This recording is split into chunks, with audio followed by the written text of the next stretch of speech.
Estate Sale Adventures, number 31. I drove out to McMurray, PA, Saturday morning. First stop was this 1956 Colonial. Such a tiny home, stuffed with a very specific and very large collection, models of every variety. Tanks, fire trucks, semis, sports cars, trains, utility vehicles, classic and vintage cars, and many more not pictured. Other interesting finds included these neon beer signs, some vintage board games, and this retrofitted turn-of-the-century phone. Too rich for my blood, though. My only purchase was this brass monkey pencil holder. $4. Thanks for watching. Please like and subscribe. Estate Sale Adventures, number 32. When I pulled up to this sale, I immediately had good vibrations. The previous owner had at least a dozen gazing balls scattered throughout the yard. This home was well protected from witches. Unfortunately, no one was allowed inside the house. It was more of a glorified garage sale. Red tablecloths do not make it an estate sale. And I really regret not grabbing this Art Deco perfume bottle. Otherwise, the finds were pretty limited. Upon seeing the fur coats, my mom suggested ripping them apart and making a mink throw blanket out of them. Perhaps a project for another day. And lastly, I had to share the excessive amount of Joel Osteen books in a box. Obsessed much? Thanks for watching. Please like and subscribe. Estate Sale Adventures, number 33. I was very skeptical about what a quote-unquote barn sale might look like, but my skepticism was ill-placed. There were at least 6 U-Haul trucks and 6 cargo containers lined up and filled to the brim with amazing furniture and decor of every variety.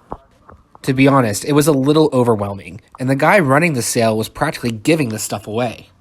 There were dining room sets, desks, bedroom sets, patio furniture, and amazing antiques at every turn. A whole crew of guys were non-stop unloading stuff, and within minutes people were snatching up great finds. What was even more dangerous is that they took Venmo. Treacherous territory. Luckily, this is a 2-day sale, and I'll probably go back tomorrow. Before I left, I had to take a snapshot of the view from up here, overlooking Shaler Township. My only purchase were these matching end tables, $20 for the pair. Thanks for watching. Please like and subscribe. Estate Sale Adventures, number 34. This little nugget of history is nestled in a quiet neighborhood in Glenshaw.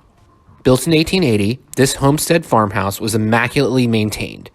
There was a lot of period-appropriate details, and the decor was also on point for the style of the house. The joists were beautiful, and the hammered tin wall sconces were perfect, and what was left of the furniture was also on point. In the basement was this monster of a wood-burning stove. Still works. The interesting collection in this place was all the original artwork. Most of it appeared to be done by the same artist. I never understand why people don't hold on to these priceless bits of history. In perfect estate sale fashion, as soon as I saw them, someone else snatched most of them up. My big finds of the day were a Wedgwood water basin and pitcher for $20 and this tiny leaded glass cupboard for $15, pictured here upside down. Thanks for watching. Please like and subscribe. Estate Sale Adventures, number 35. Off of Mount Royal Boulevard in Hampton Township is this plan of homes called Oak Hill Farms. All the homes are massive, and the sale did not disappoint. Built in 1949, this contemporary custom home was worth going to just to see the property. Because the owner is not deceased, most of the finds were not priced to sell. I see the guys who ran this sale every weekend. They're super sweet, actually care about customer service, and yes, they're fam. The sewing room was filled to the brim, and in traditional estate sale fashion, it had a foot-powered Singer machine. They're cool decoration, but kind of impractical. The art seemed legit, and the Art Nouveau print was very cool. And lastly, this collection of brooches was exceptional, and the seller knew what they had. Too rich for my blood. And the landscaping in this house was also beautiful. I love this old stonework, and tucked away behind the garage was some sort of old wood-burning oven or kiln. Very charming. Thanks for watching. Estate Sale Adventures, number 36. Full disclosure, this sale was a little surreal for me. Only a few blocks from where I graduated high school, this home is in Treesdale, a planned community north of Pittsburgh. You can smell the affluence when you drive through the neighborhood, and the home did not disappoint. What looked like a tiny townhouse was actually a massive 4-bedroom. When I walked into the garage, the first thing I noticed was more than half a dozen pieces of metal wall art, the kind you get from Pier 1 or Burlington. Not exactly my taste. The more I explored, the more finds I found. The woman who lived here had beautiful clothes, and there were many beaded sequins gowns for sale. Definitely getting mother of the bride realness from these garments. From the clothes to the decorations, Christmas was clearly a big deal in this house, including a fully put together Christmas tree with a pheasant feather topper. I have to admit, the finds were legit and reasonably priced, enough so to make a part 2. Stay tuned. The overarching decor style of this home had a Japanese aesthetic, and it seemed pretty authentic, which also means expensive. There was statuary, furniture, kimonos, keepsakes, framed fabrics, mandalas. I have to admit, someone had a good eye for this style. There were some other finds as well. Snow babies are a consistent find at estate sales. There was a box of old piano sheet music, some risque playing cards, and I really liked this matching amber crystal set with vases and candelabras. The pink luster china set was nice too. But I have to mention that before I left, a man working the sale offered to pay me to take this electric organ. No thanks, buddy. Thanks for watching. Please like and subscribe. Estate Sale Adventures number 37. The last stop on Saturday was this 1950s race ranch in Shadyside on Ellsworth. The home is currently contingent at just shy of $1 million on Zillow. Given this was more of a moving sale rather than an estate sale, the place was pretty empty. There were a lot of details in this house I really appreciated. Beautiful ornate fixtures on the built-ins, cork ceiling throughout, and this adorable little pool in the backyard with a screened-in gazebo. The previous owners of this home were Judge Justin and Florence Johnson. The former was a judge on the Pennsylvania Superior Court, and the evidence of his career was littered throughout the house. There were bits of Pittsburgh history in the mix, including these framed photos of judges taken at the courthouse, an illustration of the courthouse itself, and a nice picture of the East End Ministry homeless shelter. I didn't buy anything, but it was worth going. Thanks for watching. Please like and subscribe. Estate Sale Adventures number 38. We started this Saturday morning with a trek very far south to a small town called Ritchieville, at least an hour from Pittsburgh. It was well worth the drive, and you'll see why soon. This unsuspecting Holly house was built in 1915 and was filled with some pretty beautiful things. The guys who worked this sale staged the house beautifully. The obvious standout was evident as soon as you walked in the door, a huge collection of stained glass lamps. There were floral styles with roses, hydrangea, and wisteria, geometric patterns, and even some animal-themed ones too. I mean, these weren't some exotic Tiffany pieces, but the previous owner clearly loved the aesthetic. I had to stop a moment to appreciate this eccentric collection of canes. This one was a shoehorn.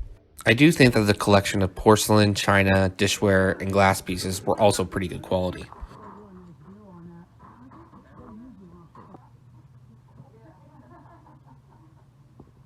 One could spend a lot of money in a sale like this. I had to point out this original painting of downtown Washington, PA. Pretty cool. Also, this large collection of porcelain statues. So we got Pope John Paul II, debutante realness, an accurate depiction of Steve Bannon, Shirley Jones from The Music Man, and of course 3 different elderly people selling balloons. I'm not joking, this pig stood 4 feet tall. Let me reiterate, there was really good quality finds in this place, and little bits of history too. This is a city planning map of Ritchieville, specifically the neighborhood we are currently in. There were lots of high-end clocks, a smattering of old license plates, and old political swag too. This magazine end table is right up my alley. My only notable purchase today was this bronze sculpture lamp/wall sconce. $28. Estate Sale Adventures number 39. Stop 2 on this beautiful fall Saturday morning was a small home in Washington County. This was a great sale, evidenced by the long line to get in. The house wasn't anything too special, but the furniture, art, and keepsakes were amazing. This custom-built couch made in the 1860s looked brand new. It was also very sturdy. The other dark-stained wood furniture was also up my alley. The most interesting thing about this house was that the previous owner was a physician, more specifically, a gynecologist. This matching exam table and desk were really special, far older than the house itself. The other finds in this at-home doctor's office were vast. Instruments for all kinds of procedures, testing devices for who knows what, and far more not pictured here. This eye exam device was pretty cool too.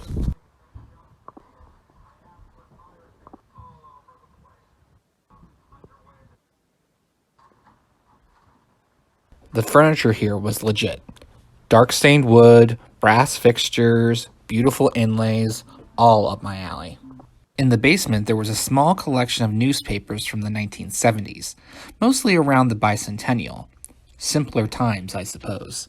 The last one shows Jimmy Carter winning in '76, and the voter registration system going digital. How apropos.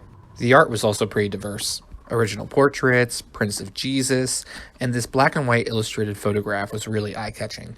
As with any good sale, the odds and ends are the best. I found a creepy baby doll head, a bronze elevator button plaque, Pinewood Derby cars, more baby dolls, a Colt 45 lamp, and I'm not sure what I liked more, the leather chase lounge or the fire engine.